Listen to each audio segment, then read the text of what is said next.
That is the mic. That is the mic. Must pick the sound now. Must pick the sound now. Let us hear. Let us wait here.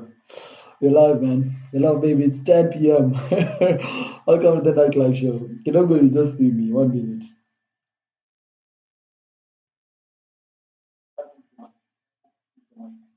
Must pick the sound now. Must pick the sound now. Let us hear. Let us wait here. We're live, man. We're live, baby. It's 10 p.m. Welcome to the nightlife show. You don't. That's it. Yeah, we're live, baby. Oh my God, it's another great day, man. What do you call this day? It's Tuesday. It's been a minute. Hey, man. Hey, can't believe we are live. We're out here. Big Kidu. Yeah, welcome back to the studio. And yeah, of course, this is a nightlife show with me, JJ. Uh, Technically, today's been a chill day. Shughuli moja mbili tatu. But we are glad we are able to come on here and do a show for the longest time yenye tutaweza. I mean, what's been up to nyinyi mmekuwa na nini? What have you been up to, guys? But today was the most, I think, anticipated day that maandamano zingerudi. I think I was personally in town and like I didn't see those maandamano zenye zilikuwa so much hyped. Those are the previous times though. I thought, yeah, you know what, we're gonna be having one hell of a maandamano day because when those things happen, there's nothing else you do. But unfortunately, we just had a great day. I mean, I was there the whole time. But from a moment, I had like motorbikes. Sijui zilikuwa zinatoka wapi, but there was just like a ton of motorbikes just because natoka hapo with those guys. Walikuwa na come, they're hooting everywhere. They have these what do you call them? They have these things. What do you call them? They have these motorbikes that they're riding on. wana wanaenda wakihoot everywhere around town. But otherwise, it was a great day. Personally, for me, can't complain. Just that I actually went online and I just came off the nini up there. Nilikuwa naona of course moto nini, some motor kids zinafuatwa with these cars ziko mbele with all these journalists in front of them wakiwafuata. But then I just thought, I mean, okay, I was in the upper side of Nairobi, seeing ingine chini. Actually, even the chini ilikuwa imetulia because I got in there for some time. But now, I thought it's gonna be a messed up day. But to my surprise, actually a great day. So Raila was back at Kamukunji. I mean, oh God, Raila. Raila is a very funny character. Because mimi mwenyewe as in, nimekuwa Nairobi the whole time. But this guy just appears from where anakuja to boom. And let me tell you, I actually had a clip of Baba when he actually got into what do you call this place? Into Kamukunji. Let's move on kidogo to that image, to that video. When Baba entered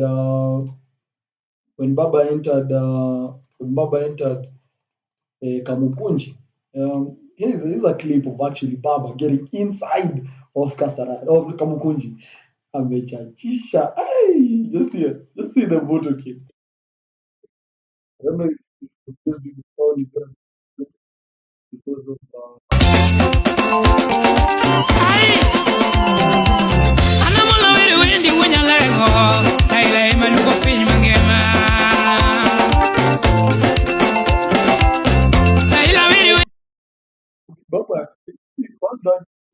Those usually what up. Seleka aenda kudanganya mambo yote. Bad motor. Yeah. So what is actually I'm sure leaders of sana from like the deputy president mwenye alikuwa anafanya yeye to all these other people wakina Babu Owino, the likes of wakina Mwangere. Watu wengine wanafanya nini kwa hii Mbogi with to be honest. But anyway, that's the motorcade technically. You can look at it clearly na unaona, I mean, those are like a ton of fuel guzzlers ziko hapo zimeenda kupeleka Baba aende ya kuongeleshe wale wananchi ambao maisha imewakimbiza, maisha imewapeleka segemnege ameenda kuongelesha kwamba, you know what guys, we have to do this on the government, we have to make sure the government does not do this, we have to avoid so many stuff. And actually Baba talked about so many stuff that actually are gonna have, but before Baba talked, someone came on and actually talked. Let's listen in to Babu Owino. I think he just said something to say. Yeah. This event. Babu Owino. Akiongea vibaya sana. Alienda kule university ya Jomo Kenyatta, JKUAT, saya graduation, akaambia wanafunzi ya kwamba hawatapata. I think I have problem with the audio there. A minute.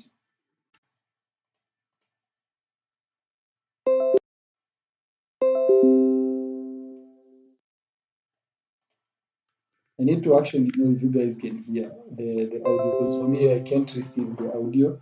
But let me check if the audio is actually there.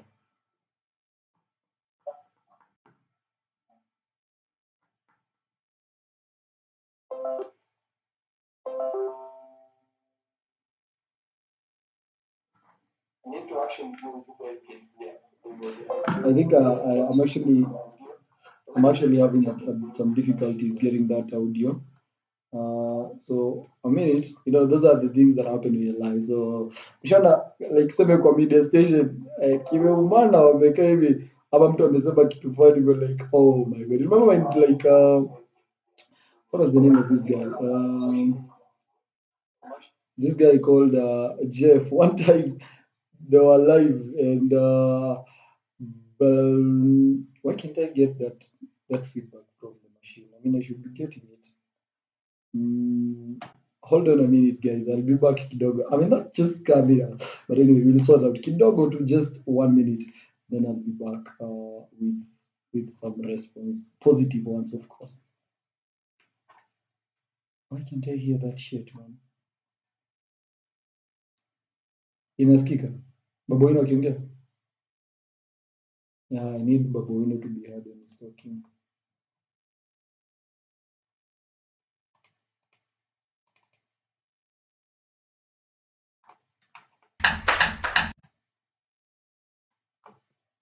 Why is it silent?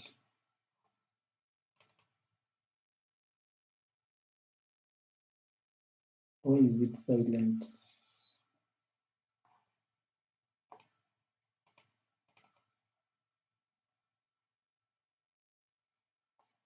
Why?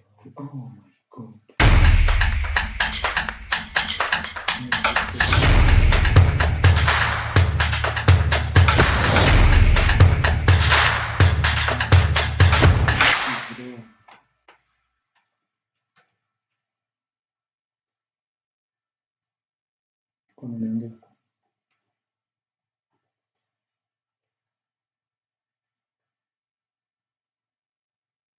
Why is it not talking?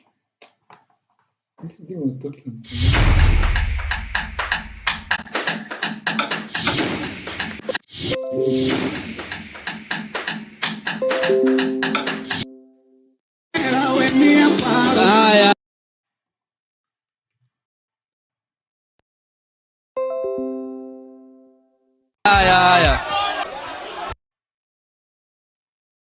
Why is it not going through? Sasa juzi nilisikia Rigathi Gachagua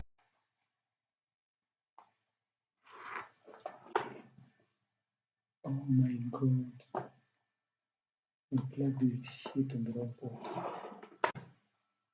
Mbona sauti yangu ilikuwa inapita? Anyway, I doubt even the sound was coming from the mic. Now I doubt even more. Oh my god, I'm having some light issues by the way. Oh my god. That light, bad light. Bad lighting. Let me hear. I'm sure I'm supposed to hear Babu Owino. Shit, I cannot hear him. So loud, God.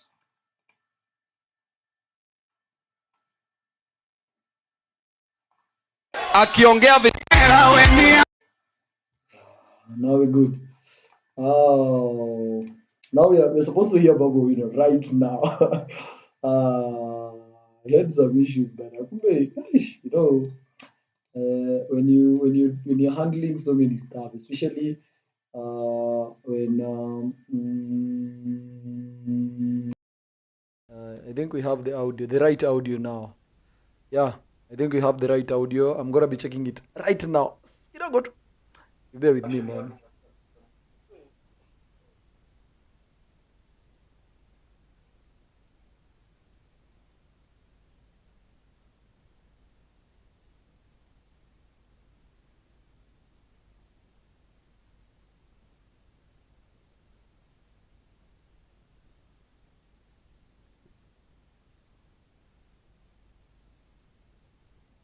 And of course, guys, now we're back. We have the right audio. So as I was saying, the squad ikakuja, the whole Mbogi came, and of course, kulikuwa na Mbogi ya watu ambao they can't miss this show. I mean, for the world and for the people. Let's listen to what Babu Wino had to say. Haya. Sasa juzi nilisikia Rigathi Gachagua akiongea vibaya sana. Alienda kule I mean, you had to start with Rigathi Gachagua, surely. Yani, Gachagua, okay. Gachagua was just chilling, and then just Gachagua happened. University ya Jomo Kenyatta, JKUAT, saya graduation. Akaambia wanafunzi ya kwamba hawatapata kazi kwa sababu Kenya haina kazi. Okay. I'm going to talk about that because personally, I'm an ex-graduate. Okay, I'm a graduate. No, that's an ex-graduate or something. Yeah. So Gachagua comes on stage. Surely, Aki, no. You know, Atakama, I did whatever I did when I was voting. I mean, that's the last thing you want to tell people on their graduation day. Like, seriously, there are people they've sacrificed every single thing they had in their whole freaking life for this day, for that future that they were told, you know what, these are the keys to success. Maze, come hapa hivi, and do these things, and it's gonna get you this. And these people sacrificed every single thing in their life, blood, sweat, and freaking tears, waiting for this day.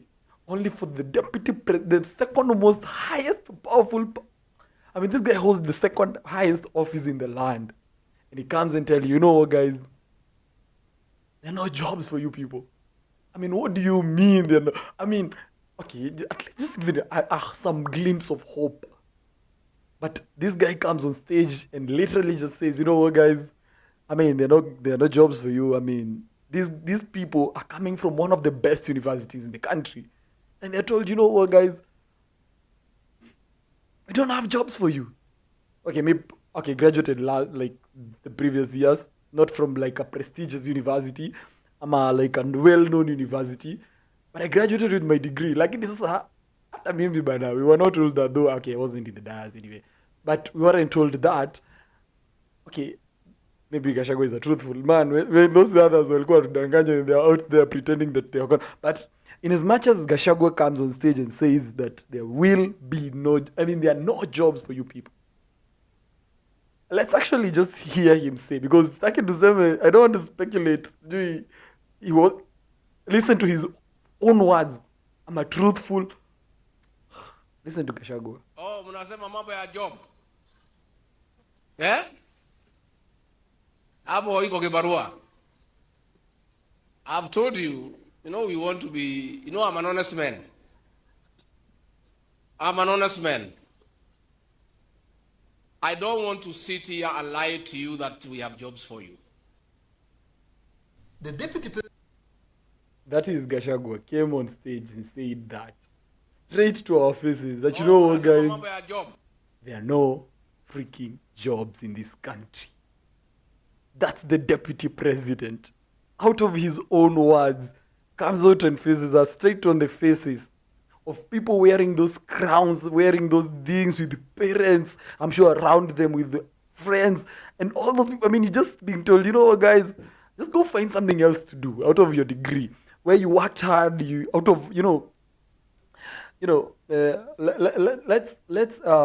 get, case in point.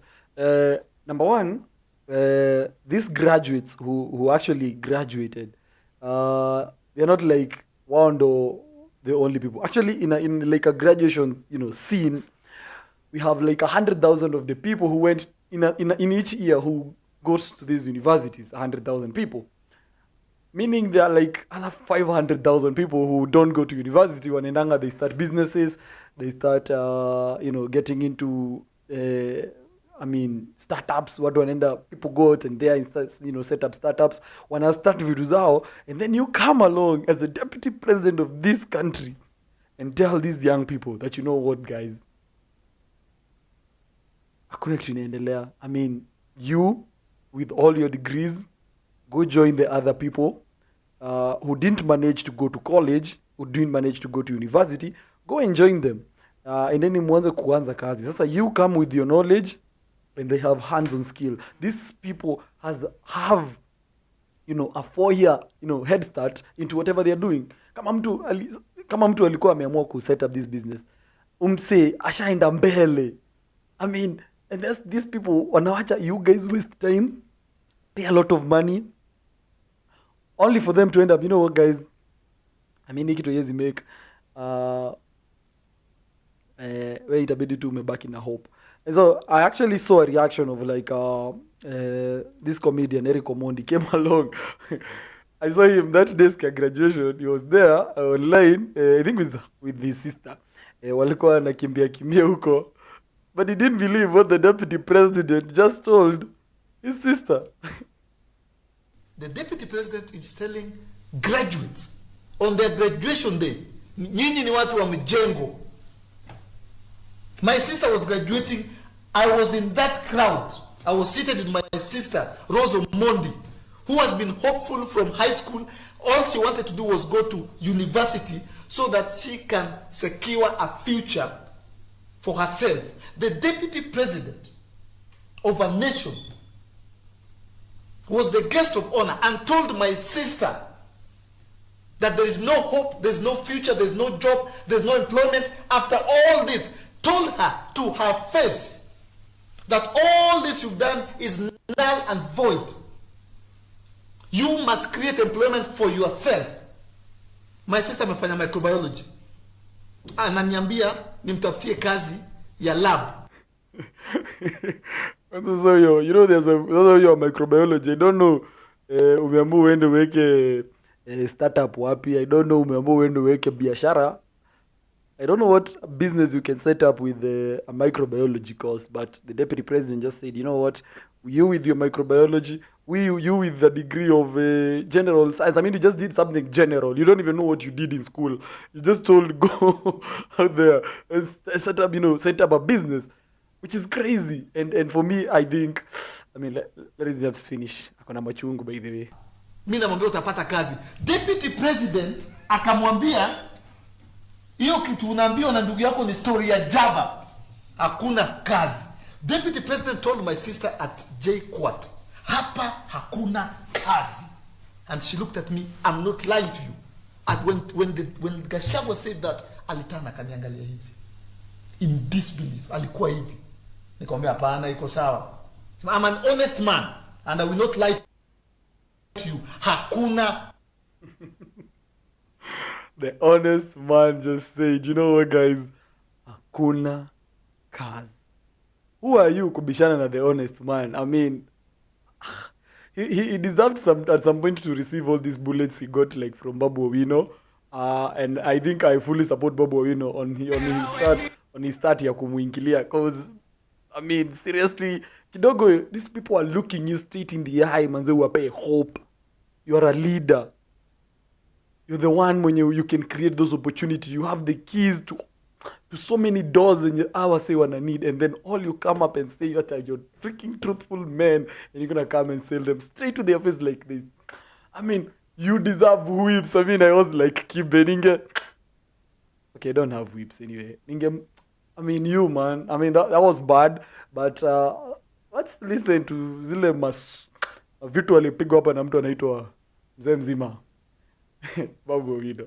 Let's start from where he mentioned those stories anyway. Akaambia wanafunzi ya kwamba hawatapata kazi kwa sababu Kenya haina kazi.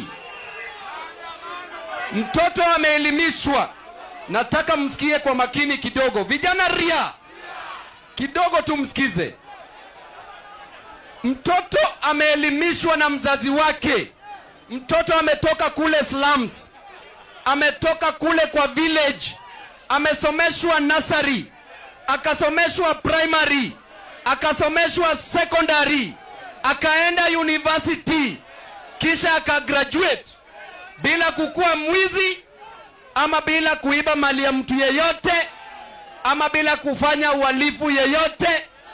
Now, Babu is making it more painful when he talks about all that stuff. But I mean, the bottom line of this story is, I don't know. Shout out to Rigiji, the truthful man. But I don't want to talk about, because that pains me so much. As a graduate, as someone who's seen a ton of people graduate, sijui mtu wa JKUAT akiambiwa hakuna kazi, mtu wa Kapenguria sijui ama ni wapi. There are people who read like wako hata nje nchi. Unaangalia watu wa JKUAT wameambiwa hakuna kazi. Nyinyi hata hamnanga. These people have the best of the best. They would want when you know achieve Kenya wanataka kwa hizi shule. And then you sijui uko like Kipia, sijui Kapsabet, sijui wapi, sijui uko hata hamnanga na network yenyewe ni shida. My friend, you are like in forests. And then mnakuja hapa you expect. Hey, maze, it's earlier, the earlier the better mwanza kujipanga. You don't want those late disappointments like those ones the students from JKUAT received. You know what, guys? There are no freaking jobs. And I mean, shout out to Rigiji on that. Anyway, I don't want to talk about that. That's like a very painful discussion to talk about. When you put, you know, the fact that students, parents, you know, guardians and all those people who sponsor all these people, 4 years down the line, I don't think there's a moment someone feels as confused as when you graduated from college, university, and you know what? You're applying for these all jobs, you're not getting jobs. You're applying for, you know, all these internships, you're actually not getting even them. That's Kenya unapata, you're being asked you for, you know, what do you call them? Experience of, I don't know why on earth you got them. And so I can only imagine how it feels being a graduate with this degree that everyone looked at you in the eye and saw that, you know what, you went to this, you know, university, you must come back with something. And then the only thing you come back with is the Gachagua words. They absolutely, you know, cement all those thoughts you probably, you know, had. I mean, who doesn't think that, you know, hakuna kazi? But anyway, you don't want to be told straight to our faces. But Gachagua amekukonfirmia vizuri. You know, okay, there's just some hope, go out there and try. But I mean, we always need to get into entrepreneurship. I mean, where do we take all those degree holders when they are coming off these universities? You're having graduates every now and then. I mean, where are you gonna take all those people? Yeah? You as a leader, where do you take these thousands and thousands of school graduates when you come back out of university having done 4 years of their life wakiwa shule? Where do you take all of them? I mean, probably they are good words we needed to hear.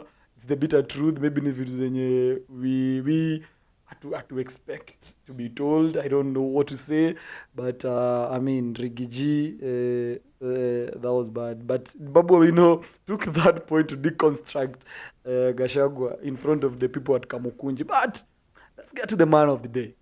Raila Amolo Odinga did the thing today, and let us see what Raila had to say. I mean, technically, he's the man, you know, of the moment mwenye alikuwa ameongojewa aongee. And the problem now with Baba, squeezy, niliacha mpaka kidogo anasomoa speech. Don't know if this time round he was able to read his own speech, but I think this time round he did read his speech. Let's hear or listen in to Baba giving out his speech at Kamukunji. Dear Kenyans, in a democratic country that is founded upon sovereignty of the people, whenever the arms of God I hope that's just like what you. I mean, I hope that's just like clickbait. I mean, Baba didn't just say Mandamano to be daily, because I mean, let's just listen. Government, whether the executive, the legislature, or the judiciary, fall into the hands of men and women who use their delegated sovereign power to oppress the people and benefit themselves, then it becomes a right and a duty of the people, in pursuit of the common good, to assert their sovereignty, to disobey those men and women and their laws. We are asserting our sovereignty. Civil disobedience begins with personal actions. We begin today, and we will continue progressively, discreetly and Progressively, I think that's where the daily comes in. I hope he just didn't say daily. Aish. publicly, culminating in the official start of massive countrywide demonstrations. Okay, that means technically Nairobi demonstrations. These things don't happen anywhere else apart from like Kisumu, Nairobi, and some few places which are naughty anyway. Yeah? Another Tuesday.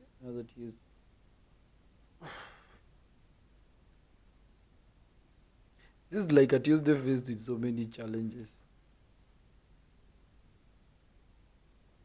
I think we are back live, Cindy. We are back live.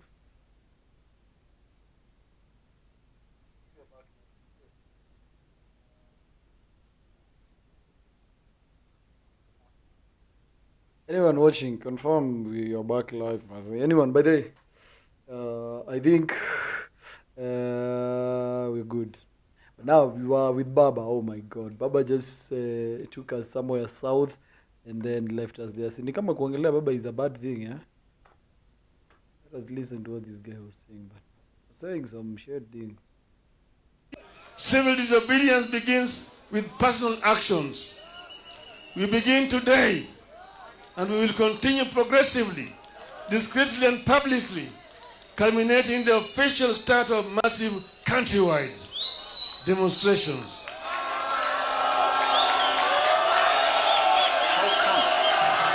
That fuel in So Baba just said one thing that's for sure ni ati tunarudi sisi wote back to, you know, this whole thing oh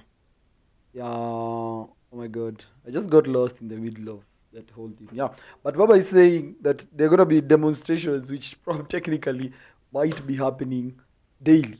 I mean, Monday, Tuesday, Wednesday, Thursday, Friday, Saturday and Sunday. The possibility of it happening is kind of low dog. I mean, oh my God, what are you guys going to eat? But Baba has new plans. You guys will just have to listen to what Baba said himself. We're going to fight everywhere and anywhere until the Finance Act is repealed. We will adopt a... Okay, one of the things that are impossible to happen by now, I mean, this thing is already a law, man. By Saturday, it's going to be applying on all our, you know, everyone our lives. series of acts of civil disobedience to Oh, Baba plans on us being civilly disobedient, you know. Baba. force this regime to recognize that we, the people, are supreme. Through civil disobedience, we will deny root of the taxes it thinks it can extort from us by force. Dear Kenyans, we have been abandoned by... Okay, now that actually, you know, our MPs voted for these things, and sometimes they voted yes. They say we're good with that. Yeah. by our leaders. We must now look out for each other and be our brothers and sisters keepers. Here, therefore, are my requests to you, my people of Kenya. Let us Baba has a request for us Kenyans. Baba, what is your request? embrace tax boycotts. Boycotting of taxes. Let us deny route to the fuel. Let us deny route to the fuel tax by limiting consumption of petrol and diesel. First of all, the practicality of that you guys are going to avoid consuming fuel, which is petrol, and consuming diesel, they're like close to, impossible things that Baba is trying to say. I mean, the possibility of those things happening is ni gani. I mean, how are you not going to consume fuel for surely, Baba? Ai. Tuendange miguu. One way to do this is to carpool. Let us. What? Baba wants us to be carpooling. This guy wants us to die. Baba wants us to die. Babu. Okay, seriously. Carpooling technically is, we are in like, have you ever been to like these buses, these big buses? I don't want to mention brands here. These big buses, unabebwa na basi mmejazana, and then this thing is moving, unasikia kama mtaanguka. Now, Baba wants that to be illegal. Oh my God. Arrange to make regular journeys in a single vehicle whenever possible. Baba, really? Bad idea, man. Give each other a ride. Cut down on.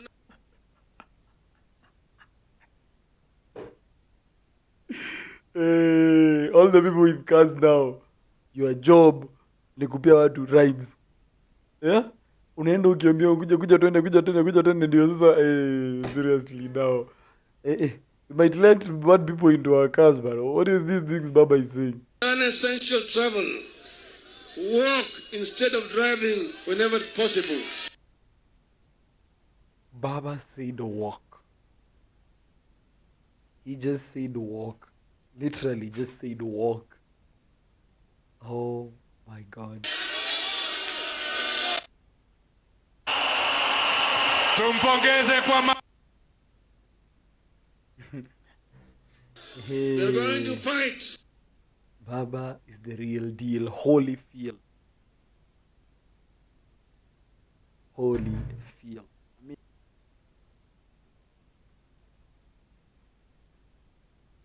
Baba just said we technically just walk. Sisi kitu yote tunafanya sasa tunatembea. Like seriously. Baba, I hope Baba is just joking on this, yeah? Because there's no way sisi wote tunaenda tujazane Thika Road. Yani tunashika stretch fulani. I don't know what's wrong with the visual, but Baba has just said that we all just do one thing for him. Yeah? Because this is not for us, this is for him. We do one thing for Baba. Tutembe. Yani sisi wote Kenya mzima tushike baba.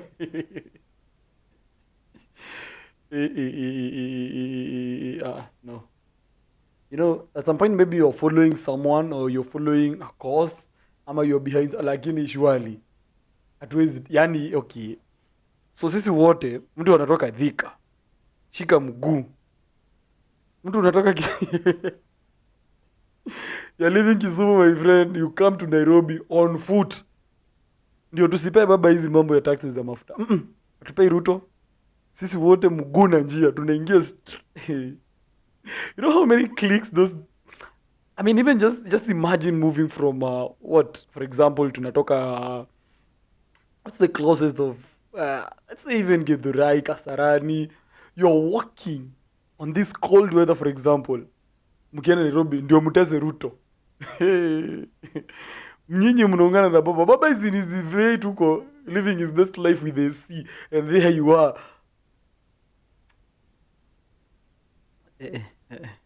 Baba, I think at that point, that's where we draw the line in, like when you decide, I'm going to be a follower of someone, I'm going to follow his plans, ama his ideas. Hey, Baba, surely. Kwanza umepotea the moment umesema tu carpool. The moment Baba says we are going to carpool, ni tujazane kwa mabasi. Bro, we are going to die on these things. Ni basi inaelemewa na safari unasikia, mnaekwa chini. nakuambia watu wa casket wako kazi mbaya. Wacha hiyo idea ingie. Watakuwa unasikia ngatu kuna nasikia demand ya makasket imepanda. Why? If you're following ideas, please don't follow Baba's idea on that. I mean, technically, hey, yo, that's so serious, man. So we are supposed to carpool in a plan to what do you call it? It's called civil disobedience. We become civilly disobedient. We tunamnyima taxes zenye anataka. In short, it's like we are doing tax boycotting. We do carpooling. We give each other's rides. Ukipatana na mtu kwa barabara unambeba ndio asilipe fare ndio tusipate tax. Yeah, so your car in short becomes a matatu. That's what Baba just said. I mean, and of course, walk whenever it's possible. Yeah, Baba. But I think we need to move kidogo away from Baba, because Baba now his ideas are terrible, and I think we have some small issue with the visual, but we're gonna get that fixed, because you can do that when you're on stream. We're gonna finish the show. We correct that one because but anyway, let's move on to this guy now, the guy who's been bringing us all these other problems now. The guy who got sworn in sometimes before. This guy is deciding to run his show in some pretty weird ways. So Ruto's aide-de-camp is technically missing. I mean, he's doing so many things and his ADC is not there. So, I mean, I think it caught an eye. Because personally for me, for a moment I thought like, lazima ADC wake wamekosana kidogo, ama he's decided to, go without an ADC. So, William Ruto got his ADC for the first time ever during his swearing in. This is how he received his ADC on that, that fine day after he was given the tools of power by the former president, of course, Uhuru Kenyatta. Tumpongeze kwa makofi anapopokea. And that is the switch that he officially got the ADC. Something traditional in happening, I think, with mostly African leaders. Maybe from the people, the presidents, the state's president, the East president. You don't see them with these people behind them. So the moment he was given the constitution, the president got an ADC. So the ADC kidogo after alipewa, he had to change because this one was for the former president. Aka change. He got another one. He got another one from what do you call these people? He got another one by himself, akajichagulia, and he was like, I need this one as my new ADC. But now it turns out most of the times now he's kind of not using the ADC. There's a time the ADC was alikuwa anaingililiwa kidogo because it was like you don't know, sluggish. Maybe it was the president request, we don't know. But the president didn't want this guy like on him, like on his case, like, like Uhuru, this guy was like behind him the whole time. Probably for some privacy reasons, you don't know. But Uhuru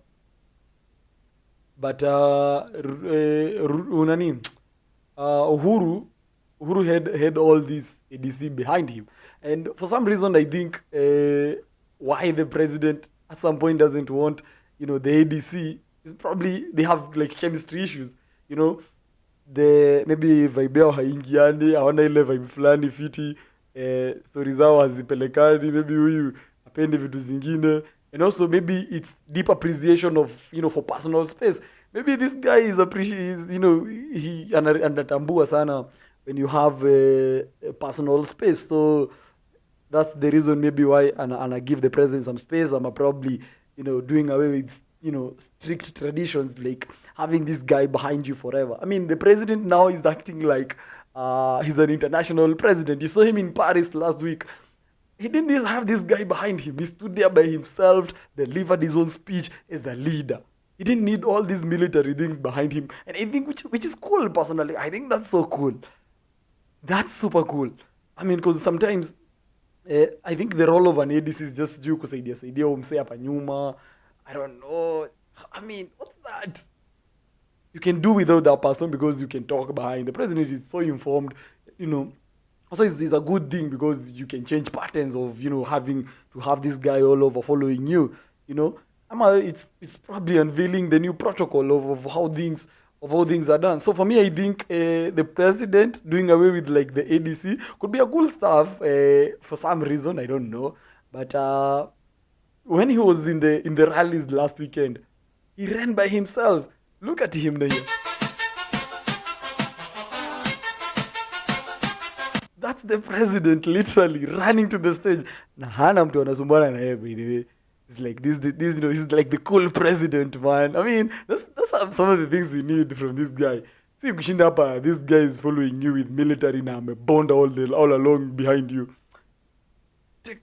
That's so cool. I mean, I think we are supposed to do away with like some traditions zenye zimekuwa there before. I even wonder why we have these people. Why do we have to have them? I mean, but our president is now international, by the way. The man is standing in those podiums, those international podiums. Shout out to him, by the way. And by the way, I apologize so much for the visuals. That's our president. And he did have this guy behind him, hata akiongea huku. I mean, just be a cool person. No, he didn't vote for you and he's just gonna kill you anyway. I mean, oh God, who's gonna kill this guy? He's probably one of the coolest people you ever had. But Squeezy ameanza kuleta mchezo, by the way, talking on that before we think he's a cool person. The president the other day, let me kidogo tu, I tried to fix the visuals kidogo.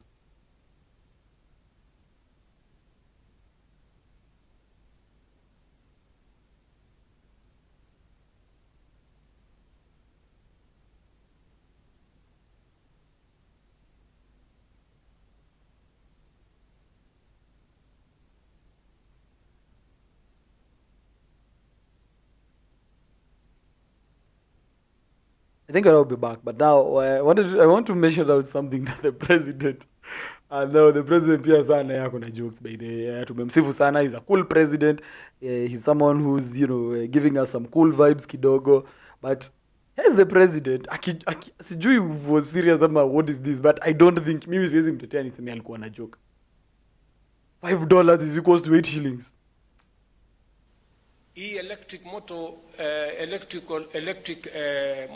motorcycle ile karama itakuwa juu zaidi ni shilingi 8. So let's get that straight. He said shilingi 8. So he knows what he's talking about. It is 8 shillings. So we don't want to blame the president party. Maybe ilikuwa by mistake. Maybe when $5 is equal to like 800 shillings. No.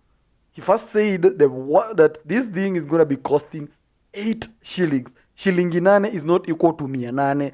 This is shilingi 8. Sawa. From 20 shillings tutateremsha bei ya stima pale kwa charging station ya pikipiki zenu mpaka $5. $5.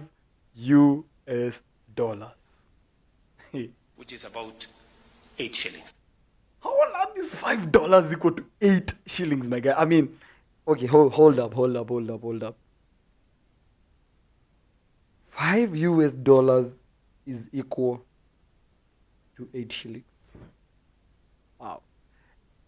Probably we can do some quick maths. I don't know if can I get access to my calculator. The calculator simply says that, let's do the math. If $5 is if $8, if 8 shillings is $5 equals to 8 shillings, then $1 is equal to 1.6 Kenya shillings. Hey, we baba. You're a cool president, but kidogo umeanza kuleta mchezo. I mean, how is that even feasibly possible? Maliza maneno yako mzee. Mimi sitaki unakuja kupiga nani kelele hapa? But I think they have twisted his words. That's not actually not the case. But I mean, you have a cool president. The president just said we are going to have those charging points going for $5, and in which $5 are actually technically, they're actually technically $5 is equals to 8 Kenya shillings. That was the president said. But that's a cool president. By the way, our president is so cool. Shout out to you, the president. And I think at that point we wrap up the show. I hope the visuals zimerudi sawa. But of course, this is the nightlife show with me, your host. I mean, doing the most, I don't want to say a lot of things. But thanks so much for everyone for watching, everyone for supporting the show. As they say, I appreciate every single support that you guys show. To here tomorrow, same time, at the same place, at exactly. What's the time we're gonna do the show? I mean, what's the best time? 10 p.m. We do the show from 10 p.m. all the way, all day, every day. See you guys next week. I'll see you guys tomorrow. Same time, same place. My name is JJ. And this is the Nightlife Show with me.